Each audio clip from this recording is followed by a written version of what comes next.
Oke, baik. Kita akan beralih ke sesi selanjutnya, yaitu penyampaian materi yang kedua yang akan disampaikan oleh Bapak Arwan bin Laito, SP Sarjana Pendidikan Magister Pendidikan.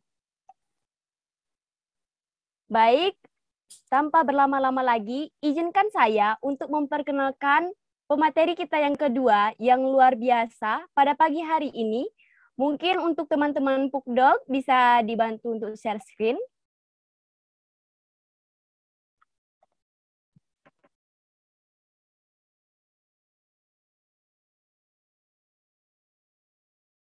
Oke, baik.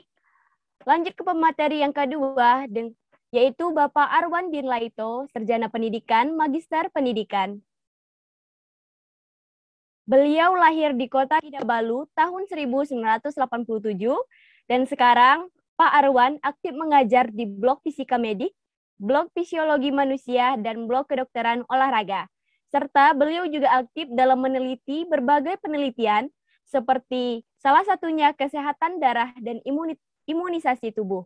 Lalu beliau juga aktif dalam pengabdian masyarakat dan menulis buku dengan salah satu judul buku beliau yaitu Fisiologi Manusia dan Zat Gizi, terbitan tahun 2022. Baiklah, karena Bapak Arwan sudah bersama kita, saya akan menyapa beliau terlebih dahulu. Selamat pagi, Pak. Bagaimana Bapak dengan kabarnya? Alhamdulillah baik. Apa suara saya kedengaran, Dek? Alhamdulillah baik. Iya, Pak, sudah kedengaran. Oke, Ya. baik. Sebelum dimulai pemaparan materi yang kedua ini, dimohon kembali kepada para partisipan diharapkan untuk mengkondisikan Zoom dalam keadaan termute. Tanpa berlama-lama lagi, kita akan memulai pemaparan materi yang pertama bersama Bapak Arwan bin Laito, Sarjana Pendidikan Magister Kesehatan.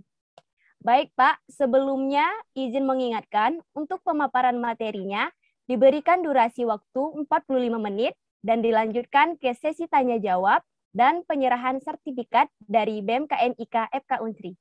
Kepada Bapak Arwan, saya persilahkan. Oke, baik. Terima kasih moderator. Terima kasih panitia yang telah menyelenggarakan webinar cukup bermanfaat ini ya. Saya sebut sebagai webinar yang sangat bermanfaat karena kita dalam 2 tahun terakhir ini bisa dibilang mobilitas tubuh kita cukup statis ya. Jadi adanya webinar ini setidaknya bisa membuat kita kembali sadar, kembali memunculkan niat untuk bisa tetap menjaga kebugaran tubuh ya. Jadi saya kebetulan mendapat materi tentang tips ya, tips untuk bisa bugar ya setelah kita melewati 2 tahun pandemi dan masih menjalani pandemi ini ya, namun tidak terlalu ketat seperti 2 tahun terakhir ya. Jadi niat kita harus tetap kuat untuk bisa menjaga kesehatan tubuh. Saya coba share screen dulu ya.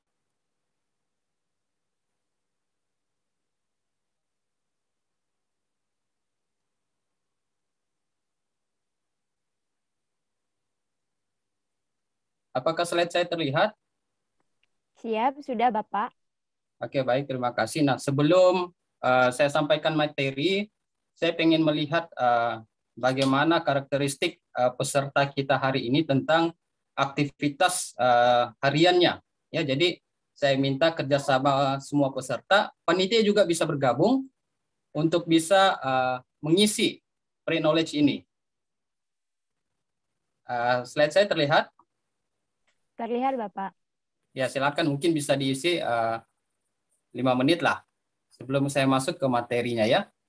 Saya persilakan kepada panitia juga boleh gabung dan peserta. Saya coba cross check panitia apakah linknya mampu diakses? Apakah linknya dapat terakses?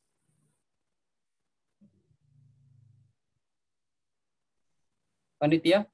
Izin menjawab sudah bisa diakses, Pak. Oke, baik, terima kasih.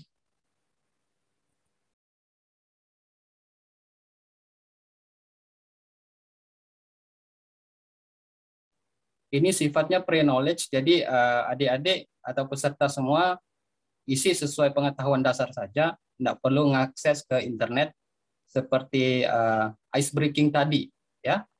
Jadi sifatnya seperti ice breaking tadi, tidak perlu mengakses ke internet. Silakan diisi berdasarkan pemahaman awal adik-adik.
Apakah ada peserta atau panitia yang sudah selesai?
Izin Bapak, sudah ada yang selesai dan masih ada yang masih mengerjakan, Pak.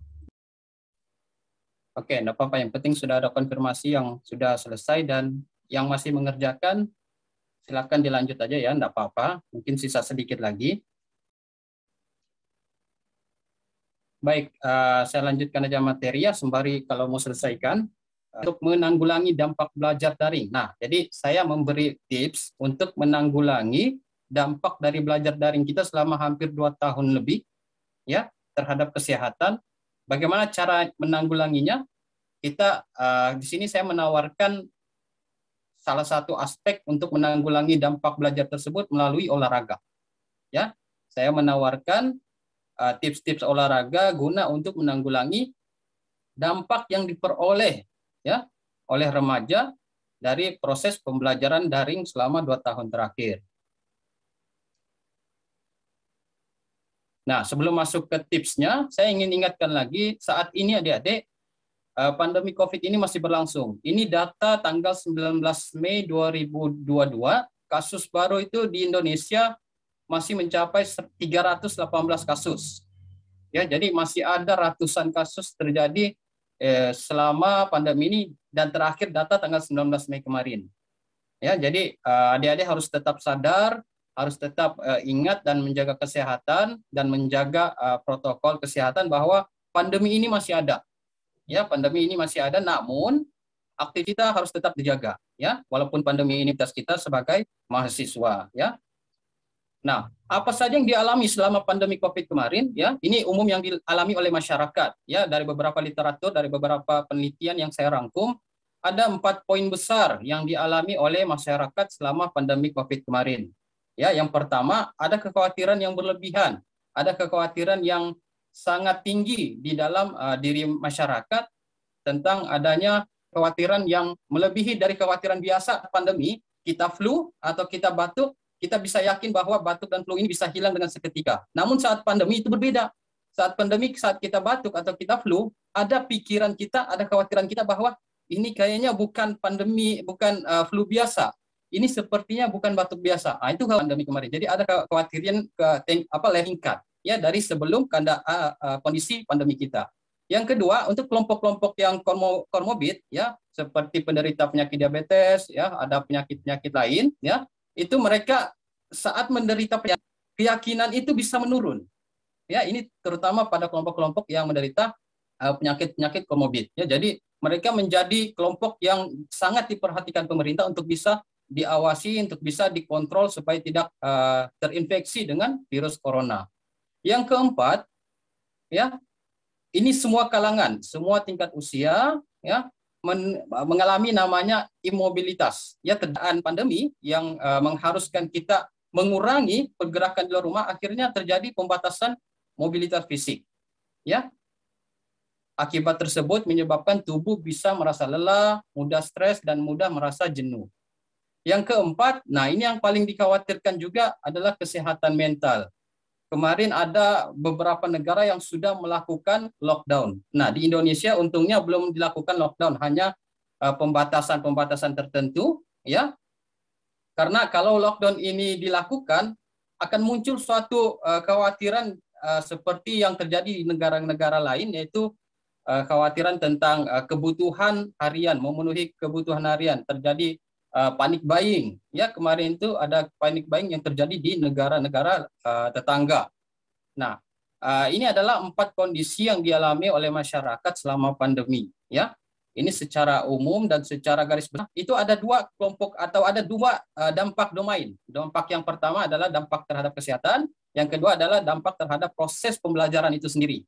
Ini dispesifik kepada kelompok remaja. Ya, pada dampak kesehatan, yaitu remaja akan mudah hilang semangat, ya, tidak bersemangat untuk bisa melakukan proses pembelajaran atau melakukan aktivitas lain. Kemudian nafsu makan mulai berkurang, ya, nafsu makan sudah mulai berkurang selama pandemi COVID-19. Kemudian akibat pandemi ini juga pola tidur remaja banyak yang terganggu, ya, pola tidur remaja nyenyak saat tidur. Tapi karena adanya pembatasan tersebut, jadi pola tidur mahasiswa itu atau pola tidur remaja bisa terganggu. Nah, kemudian ini tadi saya sudah jelaskan ada khawatir yang berlebihan di kelompok-kelompok remaja. Nah, yang kelima adalah tubuh mudah merasa lelah, ya, dalam artian tubuh remaja kurang bugar. Ini dampak yang sangat besar terhadap remaja yang memang harus diatasi dengan beberapa tahap, dengan beberapa cara. Salah satunya adalah olahraga yang nanti akan saya jelaskan kemudian. Nah, dampak lain adalah dampak terhadap proses pembelajaran. Dari penelitian ini saya rangkum ada 3 dampak yang paling berdampak pada remaja, yaitu terjadi penghambatan pengembangan keterampilan komunikasi dan psikomotor. Kalau komunikasi ini pada kelompok-kelompok remaja SD, SMP, SMA itu komunikasi mereka mulai menurun akibat adanya proses pembelajaran secara daring. Selain itu di kelompok remaja psikomotornya juga mulai terhambat karena ada beberapa program studi itu yang sangat istilahnya porsi untuk bisa mendapatkan pengetahuan lebih adalah dari aspek psikomotor. Ya, keperawatan juga demikian. Ya, jadi mahasiswa keperawatan itu ilmu keterampilan itu sangat dibutuhkan. Selain komunikasi, ya, komunikasi dan psikomotor atau keterampilan fisik. Kemudian dampak yang kedua dari proses pembelajaran adalah meningkatnya screen time. Ya, meningkatnya screen time. Jadi terlalu sering melihat laptop, belum selesai satu materi, masuk materi berikutnya. Kadang ada dosen yang tidak sempat memberi materi pada siang hari, dia minta untuk bisa memberi materi pada malam hari. Itu ada terjadi pada beberapa program studi. Akibatnya harusnya belajar di siang hari dipindahkan ke malam hari. Selain terjadi peningkatan screen time, terjadi juga pola gangguan terhadap pola tidur. Ya, itu banyak terjadi selama 2 tahun terakhir. Kemudian ini yang ketiga, terlalu lama bisa menyebabkan adanya postur tubuh. Apalagi di usia-usia remaja, usia yang harusnya tumbuh, karena adanya penghambatan proses tumbuh itu bisa mengganggu proses tumbuh yang seharusnya dan nantinya akan merusak postur tubuh. Ya, itu dampak yang terjadi selama 2 tahun terakhir dari hasil penelitian yang telah dilakukan. Nah, spesifik kepada pembelajaran daring, ya, spesifik kepada pembelajaran daring itu plusnya ada, minusnya juga ada. Ya, jadi ini adalah beberapa minus yang saya rangkum, beberapa kendala yang muncul selama pembelajaran daring. Yang pertama, kesulitan konsentrasi. Kalau di ruang kelas, fokus kita hanya kepada pemberi materi ataupun papan ataupun layar yang disampaikan oleh dosen atau pengajar kita. Nah, kalau di rumah itu banyak gangguan, entah itu gangguan penjual sayur, entah itu gangguan dari orang tua kita yang sementara mencuci. Nah, itu konsentrasi itu bisa terganggu karena kita berada di dalam lingkungan rumah yang memang tidak bisa dihindarkan gangguan. Apalagi kalau kuliah pagi-pagi, dosennya mengajar, kita justru telinga kiri kita mendengar ayam berkokok. Ya, itu bisa mengganggu konsentrasi, ya. Kemudian penambahan tugas kuliah, ini banyak keluhan dari mahasiswa memang karena kuliahnya online, jadi tidak ada pergerakan mobilitas, ya terjadi penambahan tugas-tugas kuliah. Malah ada yang dikasih kuliah pagi, justru malam disuruh tambah lagi, disuruh mengerjakan tugas lagi untuk dilakukan pada malam hari. Ya, itu banyak, itu kendala yang dialami selama pembelajaran daring. Kemudian peningkatan stres mental, ini pasti karena meningkatnya tugas, kemudian konsentrasi yang menurun, akibatnya bisa menghambat terhadap stres kita, bisa mengganggu stres mental kita, ya. Mudah merasa jenuh itu pasti, ya, mudah merasa jenuh itu pasti, apalagi jika kita terus-menerus menatap laptop atau menatap komputer, ya, tidak ada istirahat buat mata kita, tidak ada istirahat buat tubuh kita, duduk terlalu lama, itu bisa membuat kita rasa jenuh. Apalagi kalau kuliah itu kan tatap muka dengan daring itu kan beda. Kalau tatap muka, setelah dosen keluar akan ada jeda waktu untuk kita komunikasi atau ngobrol sama teman-teman. Itu bisa menghilangkan jenuh selama belajar. Entah itu Anda ngobrol tentang apa, ngobrol tentang si Fulan atau si Fulan, kan itu momen walaupun waktunya hanya 15 menit, itu cukup efektif sebenarnya untuk menghilangkan rasa jenuh sebelum masuk ke materi berikutnya. Kemudian di pembelajaran daring juga kendalanya adalah, nah ini kalau koneksi internet kita terganggu seperti saat ini, ya, tidak tahu kalau ada teman-teman yang mungkin terganggu koneksinya, pasti akan sedikit menurun semangat untuk memberi perhatian pada pembelajaran tersebut. Karena apa yang disampaikan mungkin akan terputus-putus oleh si pemateri, ya. Kemudian kendala yang lain atau yang terakhir adalah kelelahan fisik. Ya, ini saya sudah jelaskan, tubuh kita yang cukup statis dari jam 8 pagi sampai jam 1 siang, tubuh kita duduk, mungkin pergerakan kita hanya pergerakan tangan mengambil air minum lalu Anda minum. Atau mungkin Anda izin ke WC sebentar, setelah itu Anda kembali lagi. Takut dicari oleh dosen. Kenapa ini tidak ada? Layarnya nyala tapi orangnya tidak ada. Ya, itu adalah kendala-kendala yang dihadapi oleh remaja selama pembelajaran daring. Nah, ini adalah dampak kesehatannya. Ya, ada 3 kelompok dampak kesehatan dari hasil pembelajaran daring terhadap remaja. Ya, saya rangkumkan dari beberapa review artikel. Yang pertama adalah dampak terhadap kesehatan mata. Mata merasa lelah, bisa kabur, kemudian dari lelah dan kabur itu bisa menyebabkan sakit kepala, kemudian mata kering. Apalagi kalau kita pembelajaran daring itu, Anda tidak menyiapkan air minuman, ya Anda akan mudah merasa dehidrasi. Ya, kalau saya ada minuman di samping saya untuk menjaga agar tidak dehidrasi atau mata kering.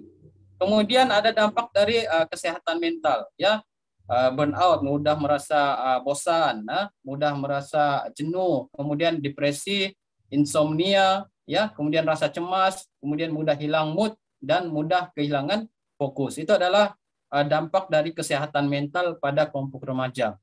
Yang ketiga adalah dampak terhadap kesehatan fisik atau jasmani, ya, sakit punggung, kemudian tegang otot, sering rasa pegal, ya, karena pegal muncul itu akibat adanya aktivitas yang statis, ya, tidak ada pergerakan yang sebenarnya pergerakan tubuh itu bisa menyebabkan adanya aliran-aliran zat sisa metabolisme kembali ke hati untuk dirombak lagi untuk bisa dimanfaatkan lagi. Karena kurangnya gerakan fisik tersebut, maka bisa mudah merasa lelah, ya, mudah bisa merasa pegal dan tegang otot. Ini adalah 3 dampak yang akan kita bahas. Setiap dampak ini akan ada tips olahraganya, ya. Setiap dampak ini akan ada tips olahraganya. Saya akan share ke adik-adik dan panitia juga. Ini tips olahraga dari dampak ketiga ini bisa Anda terapkan tiap hari. Saya sarankan tiap hari karena tidak akan sulit. Karena dari 24 jam, porsi untuk olahraga ini sebenarnya 1 jam dari 24 jam itu sudah cukup. Ya, tidak akan mengganggu aktivitas Anda yang lain, tidak akan mengganggu fokus atau target adik-adik yang lain. Ya. Nah, kita mulai dari pembukaan sebelum pemberian tips adalah telah diyakini bahwa olahraga itu mampu menjaga kesehatan melalui tubuh yang bugar. Karena kebugaran itu sendiri diartikan sebagai kemampuan tubuh untuk melakukan atau menjalankan pekerjaan sehari-hari tanpa menimbulkan kelelahan yang berarti. Jadi kerja tapi tidak sampai lelah. Itu adalah tanda atau indikator bahwa tubuh kita dalam kondisi atau dalam posisi bugar. Ya, jadi makanya selain zat nutrisi yang kita konsumsi, olahraga adalah satu kunci yang menjadikan faktor utama untuk bisa mendapatkan tubuh bugar. Ya, tubuh bugar dalam artian setiap hari, bukan hanya tiap minggu. Ya, tubuh bugar setiap hari. Karena kita butuh pergerakan itu tiap hari sebenarnya, Dek. Bukan 3 kali seminggu, tapi tiap hari. Ya. Nah, komponen bugar saya ingatkan, ya, ini ada aspek kesehatan, ya, untuk komponen kebugaran, kekuatan, daya tahan, fleksibilitas, dan komposisi tubuh. Kemudian aspek keterampilan itu ke speed, ya, laju, kemudian kekuatan, keseimbangan, kelincahan, dan koordinasi. Faktor yang mempengaruhi kebugaran seseorang itu ada 6. Bagaimana dia berolahraga, bagaimana pola makannya, istirahatnya, usia, ya, usia dari tubuh seseorang, kemudian genetiknya, dan terakhir adalah jenis kelamin. Ini adalah faktor-faktor yang mempengaruhi kebugaran seseorang.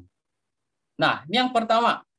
Anda bisa praktekkan setelah ini, ya. Anda bisa praktekkan setelah ini, setelah materi ini, olahraga kesehatan mata. Jadi olahraga untuk kesehatan mata ini saya sampaikan ada 4 tips. Ada yang pertama yaitu olahraga near and far focus. Jadi sekitar 10-20 kaki, Anda menatap jari Anda selama 1 hingga 15 detik. Setelah itu Anda menatap lagi 20 hingga 20 dalam tulisan ini. Objek yang jaraknya lebih jauh selama 10 hingga 15 detik lagi. Fokus. Ya, pertama dekat Anda fokus. Kemudian Anda jauh, lihat benda yang jauh lagi Anda fokus. Near and far fokus. Kemudian Anda tatap yang sangat jauh sampai sejauh apa tatapan Anda bisa melihat, ya, Anda fokus selama 10 hingga 15 detik. Ya, ini yang pertama untuk olahraga kesehatan mata. Nah, yang kedua, focus change. Jadi jari Anda, ya, Anda dekatkan sekitar beberapa inci, ya. Anda dekatkan beberapa inci, lalu Anda gerak-gerakan jari Anda. Ya, gerak-gerakan jari Anda dan mata Anda fokus ke jari Anda yang Anda gerakkan. Anda gerak ke kiri, ke kanan, ke atas atau ke bawah. Ya, itu adalah olahraga untuk kesehatan mata untuk melatih fokus dengan cara fokus change. Fokus kita ubah secara bertahap. Yang ketiga adalah the future aid. Jadi bola mata Anda gerakkan sehingga membentuk angka 8. Tapi jangan cepat-cepat. Anda lihat dulu center, lalu Anda gerakkan ke kiri, lihat ke kanan, setelah itu Anda ke center lagi, Anda tenang lagi. Setelah itu Anda ulang lagi, ke kiri, ke kanan, center, Anda tenang lagi. Ya, jangan cepat-cepat. Kalau Anda cepat-cepat, Anda akan linglung. Ya, jadi jangan cepat-cepat. Anda buat secara bertahap dan ada hitungannya. Ya, jadi tidak berlaku secara cepat. Ya, Anda gerakkan bola mata Anda membentuk angka 8. Setelah itu Anda istirahat sejenak. Setelah itu Anda bentuk lagi. Ya, Anda ulangilah sampai Anda mulai rasa nyaman dan tidak mulai sakit kepala, mulai merasa tidak kabur lagi, ya itu Anda bisa latihan, ya.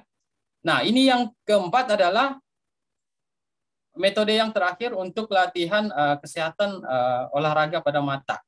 Ya, jadi 20 artinya adalah Anda menatap sesuatu objek yang 20 kaki, ya, selama 20 detik. Setelah 20 menit Anda melihat layar. Jadi Anda melihat layar, setelah 20 menit Anda lihat objek yang 20 kaki dan Anda fokus selama 20 detik. Ya, itu artinya 20 latihan olahraga 20 sebagai bentuk perlindungan mata terhadap kelelahan menatap layar komputer atau layar laptop. Setiap 20 menit Anda melihat jarak objek yang jaraknya 20 feet atau 20 kaki, 20 inci, 20 kaki ya. 20 kaki, lalu Anda fokus juga selama 20 detik. Itu maknanya. Ya, ini banyak dilakukan, ya, banyak dilakukan oleh tenaga medis. Kemudian ini juga cukup bagus dilakukan agar mata kita yang pakai kacamata minusnya tidak bertambah. Kemudian yang tidak kacamata tidak akan memakai kacamata sampai tua. Ya, jadi ini adalah cara terbaik untuk menjaga kesehatan mata kita. Apalagi pembelajaran daring kita ini kan masih berlanjut nih, masih hybrid. Ya, ada yang harus tatap muka, ada yang harus pembelajaran secara daring. Ini olahraga mata. Nah, olahraga kesehatan mental, ya, dari penelitian dari banyak bentuk olahraga, dari banyak tipe olahraga, ternyata ada 2 olahraga yang paling berkesan, yang paling besar efeknya untuk kesehatan mental. Yang pertama adalah berjalan, walking, jalan selama 15 menit atau lebih, ya ini minimal 15 menit. Kemudian ada juga jalan cepat selama 5 menit, ya sebanyak 3 kali dengan jeda jalan santai 2 menit. Dengan catatan selama Anda berjalan ini tidak memikirkan hal-hal yang berat. Ya, kalau tetap Anda memikirkan hal-hal yang berat, nah itu tidak rilis, ya, itu tidak rilis. Kesehatan mental Anda tidak akan terjaga dengan baik. Yoga juga di sini Anda dilatih untuk menjaga fungsi pernapasan. Kemudian yoga dikenal sebagai bentuk meditasi. Caranya cukup Anda lakukan 60 hingga 10 menit, ya, dengan cara beberapa pose. Silakan posenya Anda tentukan sendiri berapa pose yang Anda inginkan, ya. Tapi dengan catatan ini minimal, ya, satu pose Anda lakukan selama 30 detik. Ya, jadi kalau 1 jam kira-kira berapa pose itu Anda dapat selama 30 detik. Ya, jadi satu pose selama 30 detik. Ini adalah 2 bentuk atau 2 tips melakukan olahraga untuk menjaga kesehatan mental kita. Ya, selama pandemi Anda bisa lakukan, ya. Dilakukan di rumah, ya. Nah, kemudian adalah kesehatan olahraga fisik. Ya. Kesehatan atau olahraga untuk kesehatan fisik. Salah ketik, ya. Kesehatan olahraga untuk kesehatan fisik. Ini komponennya mungkin sudah dijelaskan oleh pemateri sebelumnya bahwa olahraga itu pembagiannya seperti ini, konsepnya entah itu olahraga yang mengukur kemampuan dasar atau mengukur kemampuan koordinasi. Ya, di masing-masing komponen juga itu ada aerobik, anaerobik, kemudian koordinasi tinggi atau koordinasi rendah. Kemudian secara manfaat olahraga prestasi, olahraga kesehatan, ya. Kalau kita termasuk olahraga kesehatan, ya, kecuali ada adik-adik yang memang direncanakan untuk menjadi atlet, ya, mewakili program studi, ya, itu masuk olahraga kompetisi, ya, olahraga prestasi. Ya, jadi ini adalah bentuk-bentuk olahraga fisik, ya. Nah, kita perlu juga memahami tentang ya gizi pada, kemudian berat badan, kemudian tempat tinggal ya. Ini tempat tinggal juga mempengaruhi. Kemudian adalah aktivitas, entah itu aktivitasnya istirahat atau aktivitas rutinnya atau aktivitas olahraga. Jadi setiap aktivitas ini tata gizinya berbeda. Ya, tata gizinya berbeda setiap aktivitas. Untuk aktivitas olahraga, tipe-tipe olahraga juga itu ditentukan untuk bisa berhasil adalah melalui penataan gizi. Ya, jadi setiap cabang olahraga gizinya juga pasti berbeda. Jadi jangan disamakan gizi untuk atlet yang lompat tinggi sama atlet sumo. Gizinya itu pasti beda. Tujuannya kan beda ya dari kompetisi yang akan dilakukan. Nah, ini untuk gizi umum ya, untuk wanita 2.000 hingga 2.500 kalori per hari. Untuk pria 2.500 hingga 3.000 kalori ya, kilokalori per hari. Ya, itu untuk melakukan aktivitas rutin.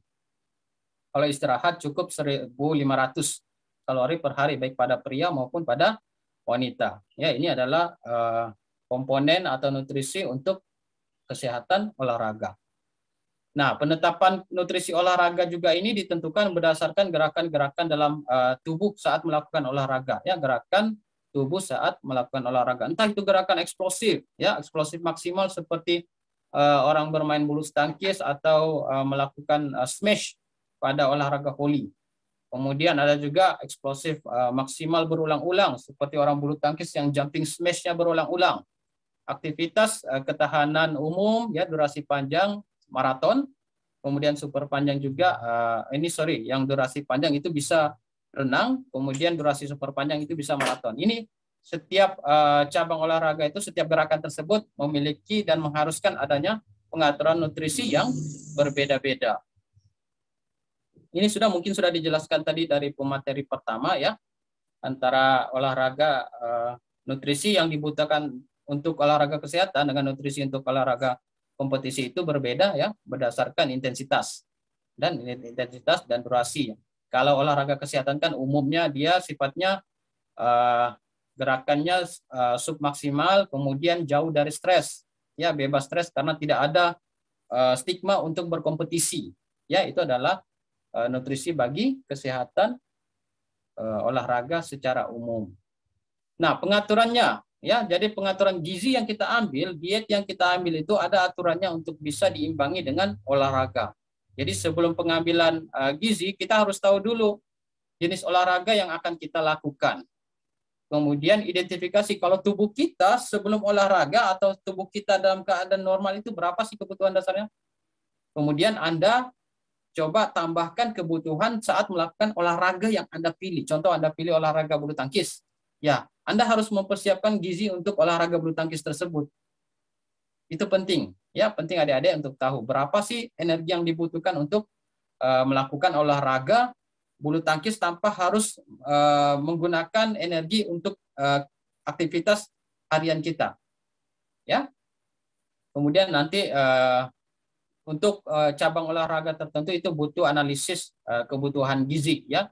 Kebutuhan sebelum olahraga, saat olahraga, dan pasca melakukan olahraga atau kompetisi.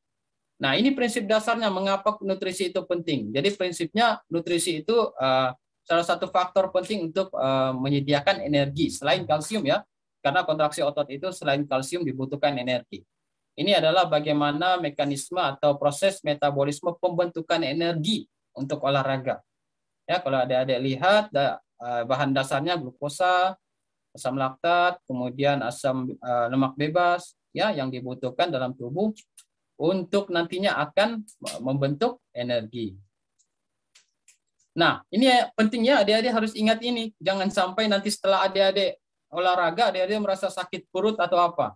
Sakit perut atau rasa nyeri, nah ini penyebabnya.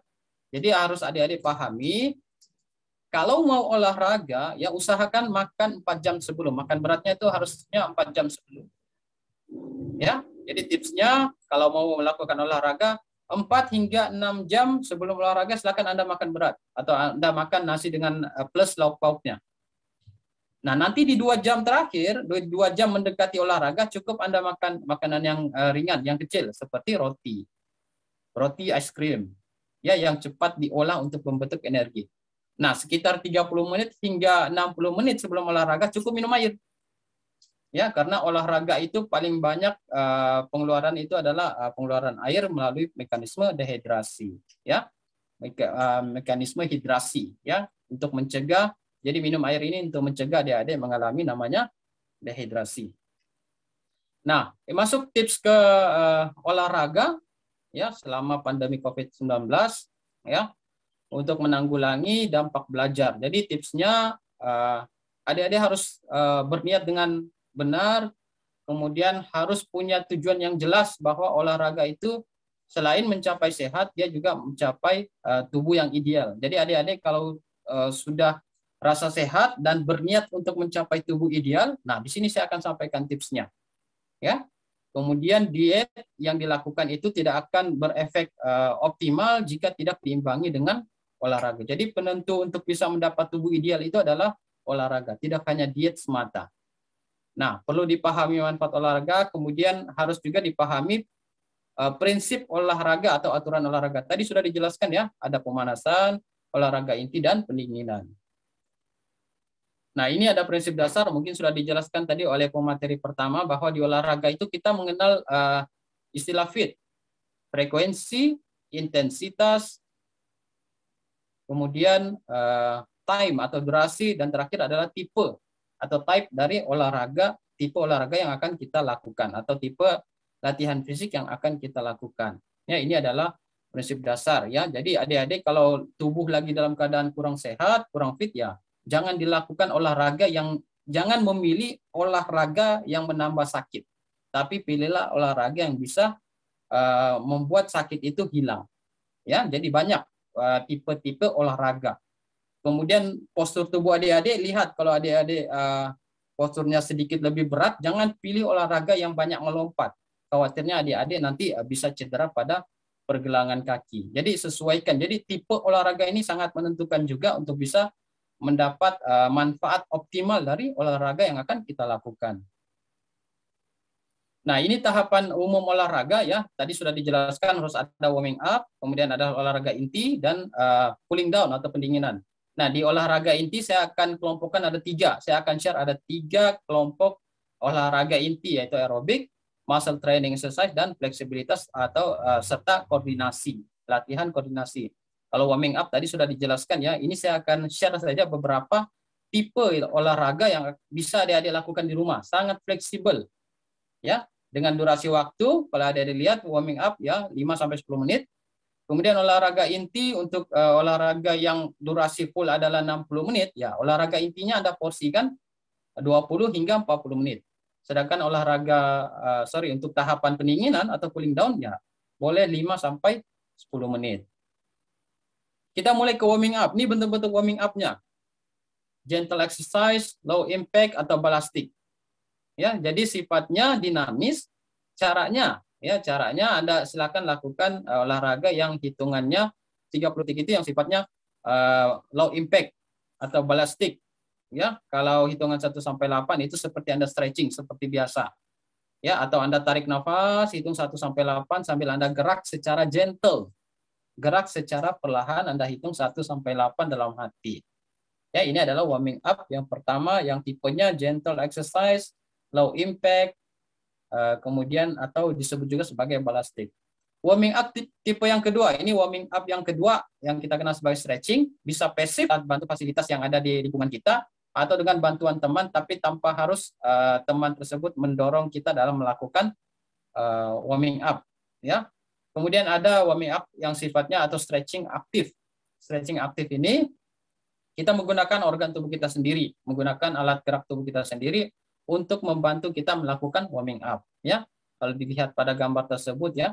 Kemudian sifatnya untuk warming up ini yang sifatnya statis ya dilakukan sama 1 hingga 8 atau hitungan 1 hingga 8 atau waktu durasinya 10 hingga 15 detik. Nah, main exercise yang pertama aerobik. Nah, aerobik ini sangat penting ya, tujuannya untuk menjaga kebugaran atau kesehatan jantung kita. Ya, jadi pilih olahraga aerobik ini sesuai yang adik minati. Kalau tidak minati, tidak akan jalan olahraga itu. Entah adik-adik minati untuk jogging, ya silakan jogging saja. Kalau senang bersepeda, ya silakan bersepeda saja. Tidak perlu lama-lama, jogging antara 20 hingga 40 menit tadi saya sudah sampaikan.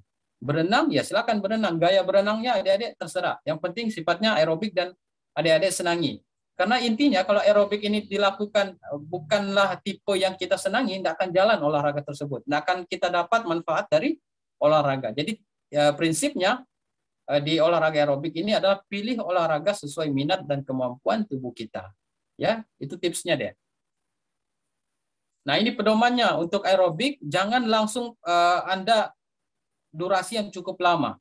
Kalau Anda baru mulai setelah 2 tahun Anda tidak berolahraga, ya mulailah dengan 12 menit. Ya, minggu pertama 12 menit. Dengan frekuensi 3 kali. Ya, dengan kemudian latihan atau intensitasnya 40 hingga 50. Lakukan selama cukup 12 menit. Setelah itu istirahat. Di minggu kedua, ya Anda naikkan levelnya. Ya, naikkan durasinya, naikkan dengan VO2 max-nya menjadi 14 menit.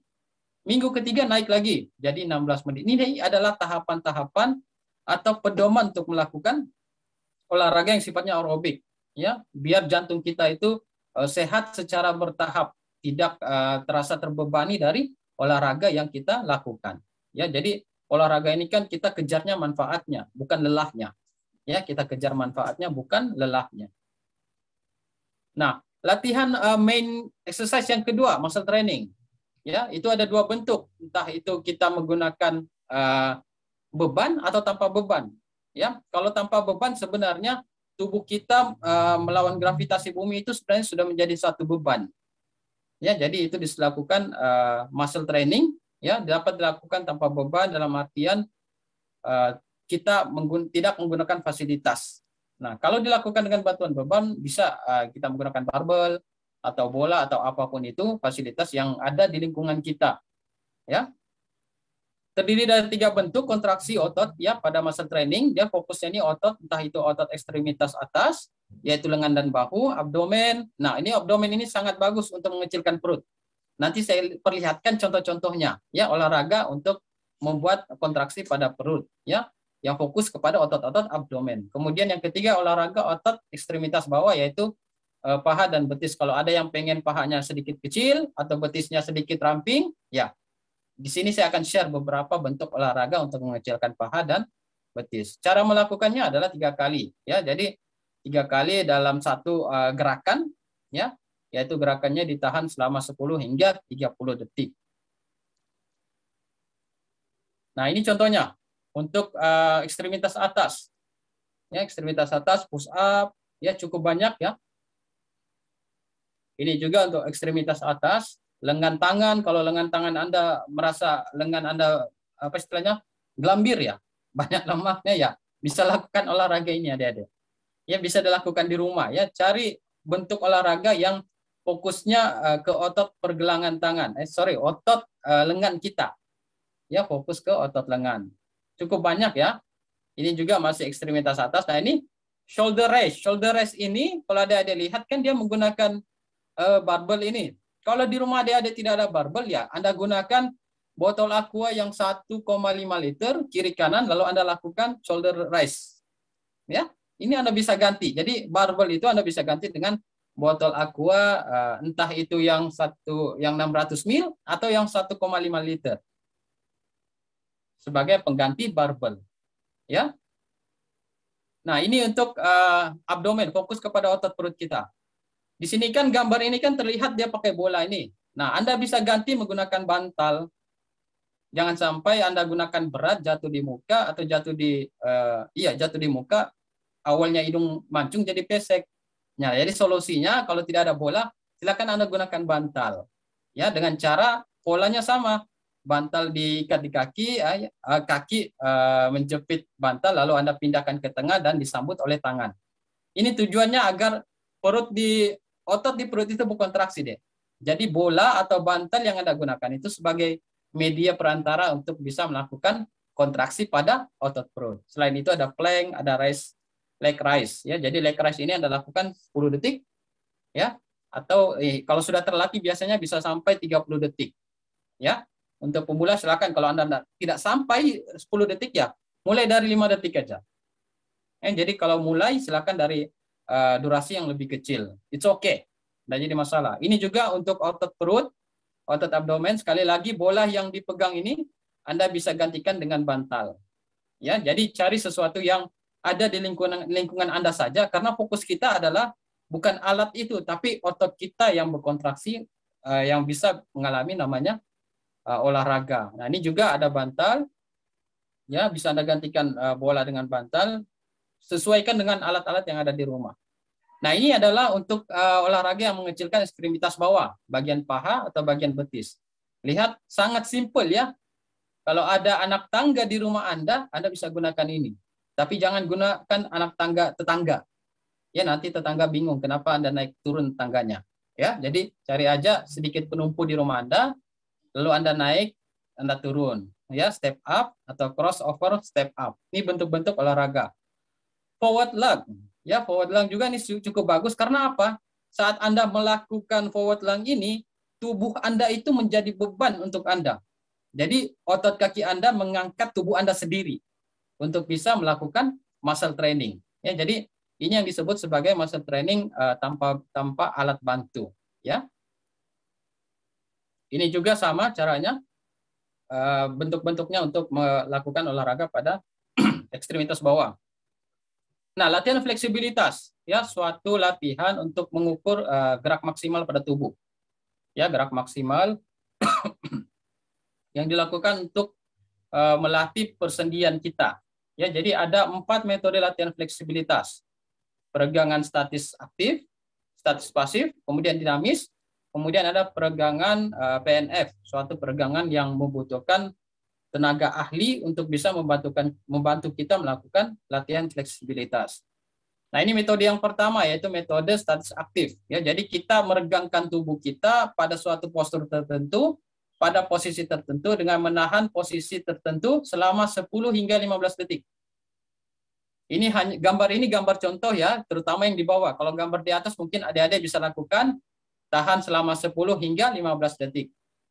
Ya, tujuannya untuk bisa mengurangi tegangan pada otot, ya, agar otot-otot lebih rileks, yang nantinya bisa dilanjutkan dengan olahraga yang sifatnya aerobik. Ya, ini contoh-contoh latihan fleksibilitas. Yang kedua adalah metode statis pasif, ya, suatu metode yang menggunakan alat fasilitas yang ada di lingkungan kita. Lihat gambar pertama, dia menggunakan bola. Kalau adik-adik di rumah tidak ada bola, silakan Anda tumpukan bantal, lalu adik-adik lakukan seperti gambar yang pertama. Itu boleh dilakukan, tapi lakukan secara perlahan, secara gentle, ya. Kemudian ditahan selama 10 hingga 30 detik. Adik-adik rasa sendiri bagaimana efeknya setelah melakukan itu. Ya, jadi ini adalah bentuk olahraga metode statis pasif. Gambar yang kedua yang di bawah, adik-adik lihat bagaimana kakinya diletakkan pada suatu pagar. Ya, pagar itu sebagai alat bantunya untuk melakukan latihan fleksibilitas. Itu yang disebut sebagai statis namun pasif.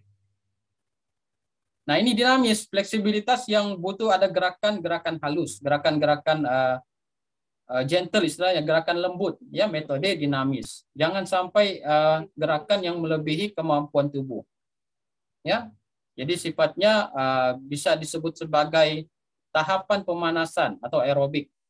Ya, jadi lakukan gerakan-gerakan yang dinamis, tujuannya untuk melakukan atau mencapai peregangan penuh pada otot dan sendi.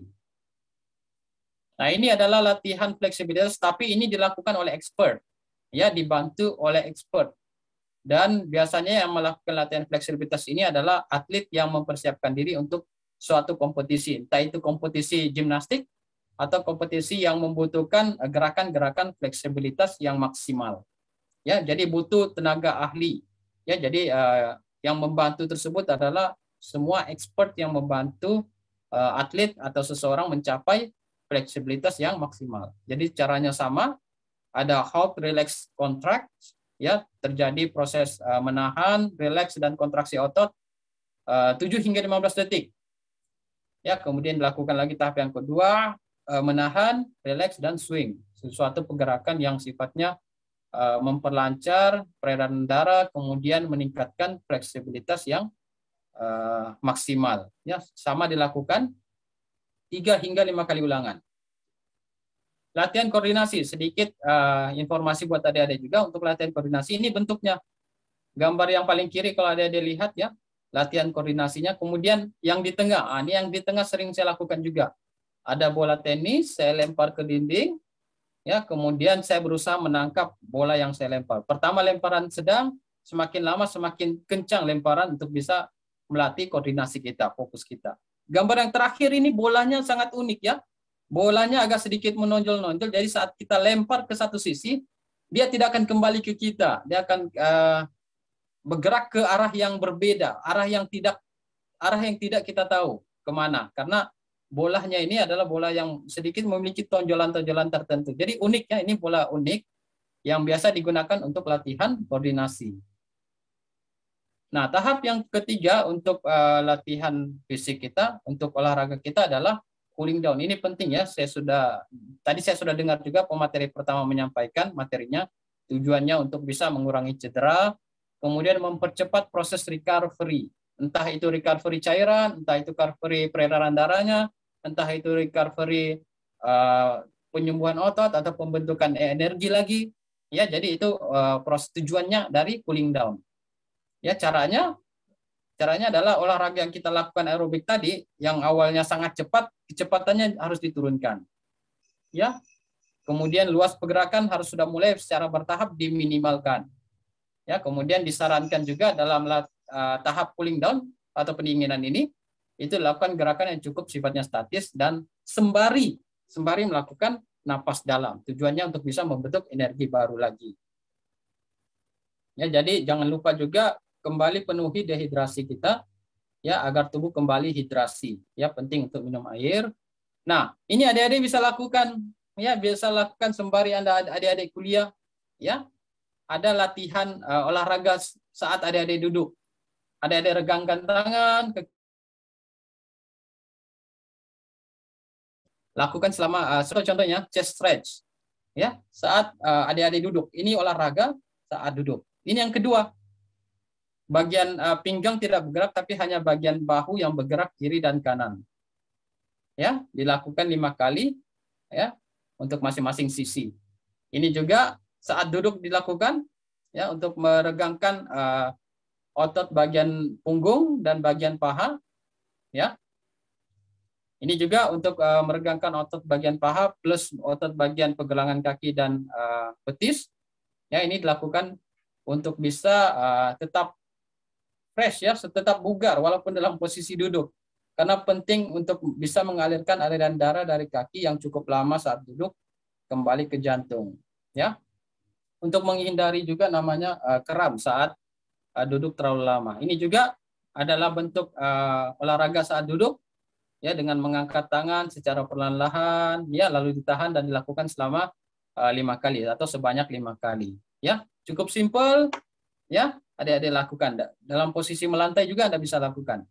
Nah, ini untuk peregangan bagian leher, ya, neck rotation, dilakukan selama 3 kali rotasi untuk setiap sisi, ya. Kemudian stretch, peregangan pada leher, ya, satu tangan menahan bahu, kemudian leher atau kepala dimiringkan untuk bisa mendapatkan regangan yang maksimal pada leher yang diregangkan. Nanti dibalik lagi dengan tangan berikutnya. Ya, jadi tujuan tangan ini hanya menahan bahu agar tidak ikut saat kita melakukan peregangan pada leher. Ya. Nah, inilah adik-adik kenapa remaja itu perlu olahraga tiap hari. Coba adik-adik lihat. Dari Monday sampai Sunday, lakukan olahraga. Tapi caranya sederhana. Caranya jangan dilakukan tiap hari itu olahraga aerobik. Tapi diselangi. Ya, selanginya itu adalah hari Senin ada olahraga bulu tangkis. Hari Selasa ya cukup push up. Hari Rabu silakan Anda lari jogging lagi. Hari Kamis muscle training lagi. Jadi aerobik, muscle training, aerobik, muscle training. Nanti di hari Minggu luangkan waktu untuk latihan fleksibilitas atau latihan koordinasi. Tidak perlu lama-lama, Dek. Di sini disampaikan hanya cukup 40 menit lah. 40 menit atau 50 menit setiap hari. Tapi supaya tidak bosan, tidak jenuh, diselangi tipe-tipe olahraganya. Jangan monoton satu tipe olahraga, jangan. biar aktif tiap hari, biar enjoy melakukan olahraga tiap hari. Jadi diganti-ganti tipe olahraganya. Makanya prinsip dari atau konsep dari olahraga itu fit. T yang terakhir adalah tipe olahraga. Ya, jadi tujuan tipe olahraga itu adalah untuk menghindari kebosanan dalam melakukan olahraga. Silakan cari olahraga-olahraga yang berbeda selama 1 minggu itu. Jadi diganti-ganti tipe olahraganya. Ya, nanti di hari Minggu disisipkan untuk olahraga yang sifatnya koordinasi atau keseimbangan, ya, atau dilatih kecepatan atau respon kita terhadap suatu olahraga. Ya, ini metode atau suatu program olahraga yang sangat baik dilakukan oleh remaja. Nah, manfaatnya ini umum ya, pasti sudah disampaikan oleh pemateri sebelumnya. Saya hanya fokus bagaimana menimbulkan rasa nyaman dan resisten terhadap stres. Karena nyaman dan stres inilah yang nantinya akan mengganggu proses pembelajaran kita. Ini dampak yang paling besar muncul dari pembelajaran daring kita, yaitu bisa menimbulkan rasa tidak nyaman, ya, rasa stres yang cepat muncul. Ya, jadi kalau olahraga ini dilakukan setiap hari, kondisi yang tidak nyaman tersebut bisa berubah menjadi suatu rasa yang nyaman. Kemudian sedikit atau kecil atau mungkin tidak ada muncul stres selama proses pembelajaran tersebut. Ya, baik proses pembelajaran sedang berlangsung maupun setelah proses pembelajaran telah berakhir. Ya. Nah, bagaimana sih olahraga tersebut bisa menimbulkan rasa nyaman dan resisten terhadap stres? Nah, jadi adik-adik harus pahami, nah, hormon endorfin inilah yang nantinya akan menimbulkan rasa bahagia, ya, rasa bahagia selama kita melakukan olahraga. Jadi dari penelitian juga dilakukan, semakin lama semakin panjang durasi Anda lakukan olahraga tersebut, semakin banyak juga produksi hormon tersebut dan semakin lama juga hormon tersebut beredar di dalam darah kita. Ya, jadi ada manfaatnya untuk menimbulkan rasa nyaman dan resisten terhadap stres. Ya, itu muncul dari peran hormon endorfin yang dilepaskan oleh kelenjar pineal di otak kita atau di bagian hipotalamus kita. Ya, jadi ini adalah manfaatnya. Kenapa sih harus olahraga? Supaya pembelajaran daring itu tetap kita enjoy. Ya. Nah, ini adalah beberapa bentuk olahraga yang memicu pelepasan endorfin. Ada bersepeda, jogging juga bisa menyebabkan pelepasan endorfin, kemudian jalan-jalan, walking, yoga, kemudian menari dan juga berenang. Ini adalah 6 bentuk olahraga yang bisa memicu atau paling banyak menyebabkan produksi atau pelepasan dari hormon endorfin. Nah, ini sebagai kesimpulan, ini adik-adik bisa lakukan olahraga di rumah. Lihat gambar yang terakhir ya, gambar yang ketiga itu yang di bawah. Lihat bagaimana kelompok mahasiswa ini membuat satu link Zoom lalu melakukan olahraga bersama secara virtual. Ya, adik-adik ini bisa lakukan. Kalau adik-adik lagi tidak sibuk, ajaklah 4-5 orang buat satu link Zoom, ya, yang gratis kan biasanya masih ada 30 menit. Ya, Anda lakukan olahraga secara bersama melalui media Zoom. Ya, sebagai kesimpulan, adik-adik harus pahami bahwa ada istilah olahraga yang menyebutkan bahwa mens sana in corpore sano, yang berarti di dalam tubuh yang sehat itu terdapat jiwa yang kuat. Jadi adik-adik yang masih usia produktif ini, jiwa yang kuat itu sangat-sangat amat dibutuhkan. Ya, dengan cara apa? Dengan cara mendapatkan tubuh yang sehat dan bugar. Melalui apa? Melalui aktivitas olahraga. Ya. Nah, sebelum saya kembalikan ke moderator, mungkin bisa minta tolong adik-adik dan panitia lagi mengisi kembali ini, ya, post knowledge quiz. Saya minta kerjasamanya untuk bisa mengisi lagi ini dari hasil materi yang barusan saya sampaikan. Semoga ada manfaatnya. Setelah 5 menit, silakan moderator untuk mengambil alih. Terima kasih. Sekian. Baik, Bapak.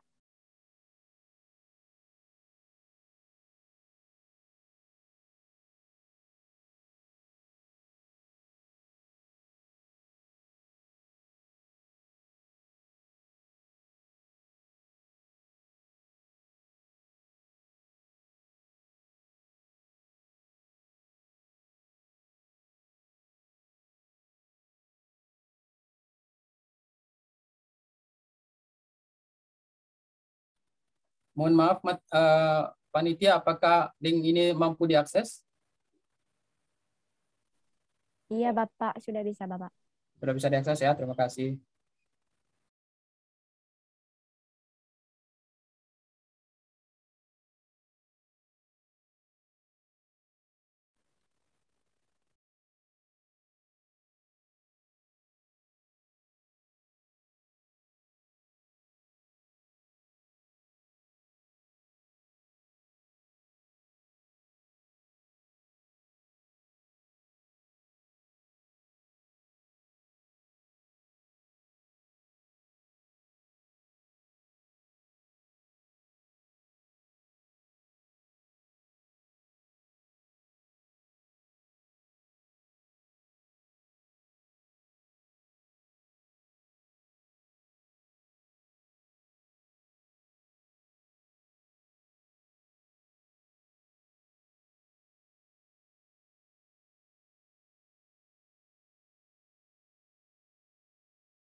Baik, moderator, sekian dari saya. Terima kasih. Baik, terima kasih kepada Bapak Arwan atas penjelasan materi yang begitu sangat bermanfaat bagi kita semua, khususnya mahasiswa keperawatan Universitas Sriwijaya. Baik, saya akan melanjutkan acara selanjutnya, yaitu sesi tanya jawab. Kepada teman-teman yang ingin bertanya, silakan menggunakan fitur raise hand atau bisa mengirim pertanyaan di kolom chat Zoom dengan format asal institusi _ nama. Terima kasih.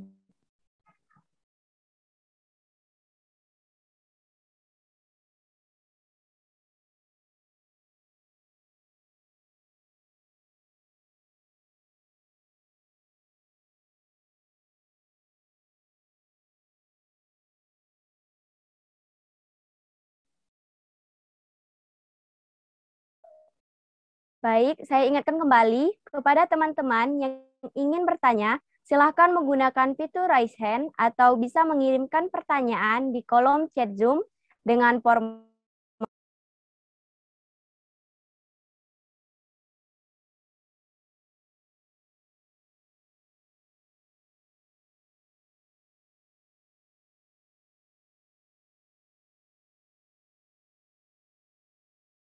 baik. Mungkin teman-teman belum ada yang ingin bertanya.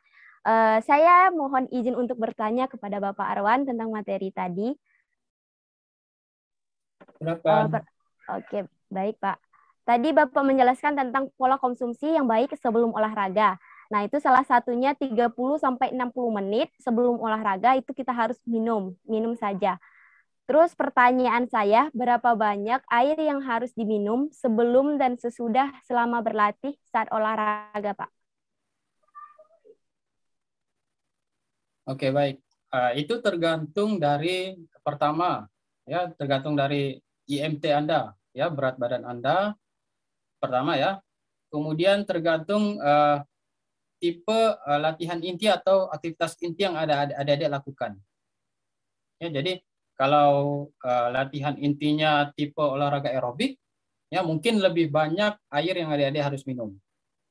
Kalau latihannya masa training, ya mungkin relatif lebih sedikit. Itu yang pertama. Yang kedua adalah durasi latihan yang adik-adik lakukan. Tadi kan durasi olahraga itu kan rentangnya antara 40 menit atau 40 menit hingga 60 menit. Ya, jadi tergantung durasi latihan inti yang adik-adik lakukan. Karena apa?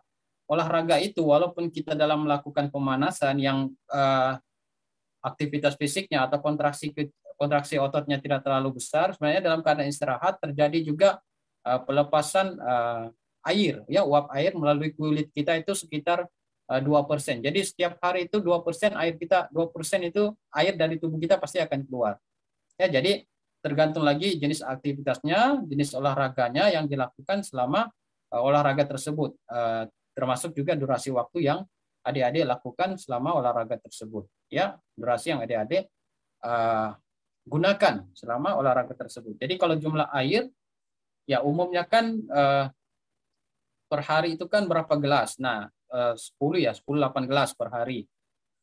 Kemudian ditambah dengan olahraga Anda, ya bisa saja lebih dari jumlah tersebut. Ya, jadi untuk jumlah air yang adik-adik minum sebelum olahraga dan setelah olahraga itu sangat bergantung dari indeks tubuh adik-adik, ya, indeks massa tubuh adik-adik. Yang kedua, tipe olahraga yang dilakukan. Yang ketiga, durasi olahraga yang akan dilakukan. Ya, karena air itu penting tadi, selain untuk media atau wadah untuk terjadinya metabolisme energi, air juga digunakan untuk proses recovery setelah melakukan aktivitas atau olahraga. Demikian deh. Oke, baik. Terima kasih Bapak atas jawabannya. Terima kasih. Di sini ada pertanyaan dari Saudari Sakila. Sebelumnya perkenalkan, nama saya Sakila. Pak, sakit lutut tanpa obat Exercis yang sudah Bapak jelaskan tadi bisa untuk mengurangi rasa sakitnya. Oke, sakit lutut. Ya, sakit lutut itu harus dilihat dulu kapan sakitnya. Kemudian apa penyebabnya. Kemudian apa rasa atau apa keluhan yang mengiringi sakit lutut tersebut. Ya, kalau sakit hanya jatuh cedera, ya memang disarankan jangan melakukan aktivitas fisik yang melibatkan organ yang sakit tersebut. Atau jangan melibatkan dulu kontraksi yang berlebihan pada lutut tersebut, ya. Contohlah lutut yang sakit, ya. Jangan lakukan aktivitas yang membebani lutut tersebut terlebih dahulu. Ya, jadi olahraga Anda silakan olahraga duduk tadi, ya. Dalam posisi duduk Anda bisa lakukan tetap olahraga, ya. Masa training juga bisa ada lakukan olahraga dengan posisi duduk. Yang penting jangan pernah membebani lutut yang sakit, ya. Beri waktu lutut yang sakit tersebut untuk recovery terlebih dahulu untuk sembuh sepenuhnya, ya.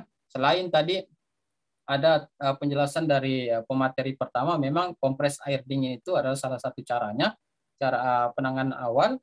Ya, nanti setelah kompres air dingin, kemudian Anda kembali nutrisi Anda, atur kembali nutrisi Anda untuk kembalikan energi yang Anda gunakan tadi. Setelah itu, ya, istirahatkan bagian yang cedera terlebih dahulu. Tapi bagian otot lain masih bisa tetap Anda lakukan olahraga. Ya, kalau lutut yang sakit, bukan berarti Anda tidak bisa melakukan olahraga bagian lengan atau bagian leher atau bagian abdomen. Ya, jadi tetap Anda lakukan olahraga. Kalau olahraga yang sifatnya harus ada pergerakan lutut, ya hindari dulu sampai benar-benar lutut Anda sembuh. Demikian deh. Oke, baik. Saya kembalikan lagi kepada penanya, kepada Saudari Sakila. Apakah sudah menjawab pertanyaannya? Baik, sudah. Terima kasih, Pak. Sama-sama. Baik. Di sini apakah teman-teman ada yang ingin ditanyakan kembali? Oke, baik. Di sini ada Saudara Peri. Kepada Peri, saya persilahkan. Baik, terima kasih moderator. Baik, Pak, izin bertanya sebelumnya, perkenalkan, nama saya Peri. Pertanyaan saya tuh, kan saya pernah dengar dari teman saya, katanya tuh kalau olahraga tuh, seandainya kalau olahraga minggu ini tuh 15 menit ya Pak, nah minggu depannya tuh harus ditambah lagi waktu olahraganya tuh, karena katanya kalau nggak ditambah, minggu depannya tuh nggak bakal ada efek gitu katanya. Karena kayak minggu depannya tuh udah terbiasa dari sebelumnya yang 15 menit, kalau minggu depannya 15 menit juga katanya ya nggak ada efek katanya Kak. Pak, apakah itu benar Pak? Ya, tadi kan ada tabel saya sampaikan, ada polanya. Jadi setiap minggu itu yang berubah atau yang bertambah itu yang pertama adalah durasinya. Kalau dari awal mungkin Anda untuk pemula, untuk pertama kali, untuk minggu pertama Anda latihannya selama 12 menit. Minggu kedua ya 14 menit. Minggu ketiga 16 menit. Tadi ada tabelnya, pedomannya. Nanti adik-adik bisa gunakan pedoman itu. Saya juga sebenarnya menggunakan pedoman itu. Usia saya sudah 35 tahun, masuk ke 45, hampir ke 36 tahun ya. Alhamdulillah perut saya tidak buncit, ya. Saya masih mampu berjalan jauh, ya. Nah, di usia adik-adik begini juga yang masih muda, yang jantungnya masih kuat, ya.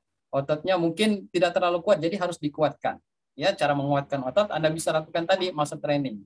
Jadi benar, agar bisa mendapatkan manfaat yang optimal dari olahraga itu harus sangat bagus, harus ada perubahan, ya, perubahan dari durasi. Setelah perubahan durasi, intensitasnya boleh ditingkatkan lagi. Intensitasnya yang awalnya hanya 40 hingga 50 VO2 max, ya mungkin berikutnya bisa dinaikkan ke 55 VO2 max atau ke 60 VO2 max. Ya, intensitasnya bisa ditingkatkan karena dengan peningkatan durasi dan waktu ya akan kita dapat manfaatnya. Pertama, mungkin jantung kita semakin kuat, kemudian otot kita semakin kencang. Ya, jadi kemudian persendian kita juga makin kuat. Ya, jadi harus ada, apalagi di usia adik-adik yang masih remaja begini, selama masih bisa tumbuh dan bisa produktif ya, usahakan kesehatan tubuh itu harus benar-benar dijaga. Jadi sedikit informasi buat adik-adik, kelemahannya generasi remaja sekarang saya perhatikan terlalu lama dengan teknologi tapi lupa bahwa tubuh itu butuh peregangan tiap hari. Sebenarnya tiap hari adik, bukan 3 kali seminggu. Karena belum yakin juga 3 kali seminggu Anda benar-benar lakukan. Lebih baik Anda buat target tiap hari. Kalaupun dalam satu minggu itu ada 1 hari yang miss, setidaknya ada 6 hari yang terlaksana. Ya, jadi perbaiki lagi target olahraga adik-adik atau strategi olahraga adik-adik. Jangan pakai istilah 3 kali seminggu lagi, karena adik-adik masih usia produktif. Pakai istilah 7 kali seminggu, ya, 7 kali seminggu, ya. Oke, demikian deh. Baik Pak, terima kasih Pak atas jawabannya. Baik, terima kasih kepada Ferry yang sudah memberikan pertanyaan tadi dan sudah dijawab oleh Bapak Arwan. Berakhir pula sesi memasuki acara selanjutnya, yaitu penyerahan sertifikat dari BEM KMIK FK Unsri ke pemateri kita yang kedua, kepada Kak Angga Syaputra dan Bapak Arwan bin Laito, Sarjana Pendidikan Magister Kesehatan. Saya persilahkan.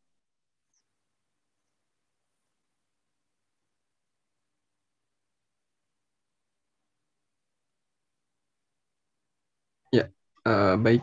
Terima kasih Bapak Arwan bin Laito, Sarjana Pendidikan Magister Kesehatan, telah menjadi pemateri pada kegiatan pagi ini. Semoga dengan pemberian materi hari ini dapat menjadi ilmu baru bagi kita semua. Seperti itu. Sekali lagi terima kasih Bapak. Baik, terima kasih. Sertifikatnya saya terima dengan senang hati dan terima kasih lagi ke panitia dan moderator yang melaksanakan kegiatan webinar ini. Jadi kalau saya sehat, adik-adik harus bisa lebih sehat, ya. Baik, silakan.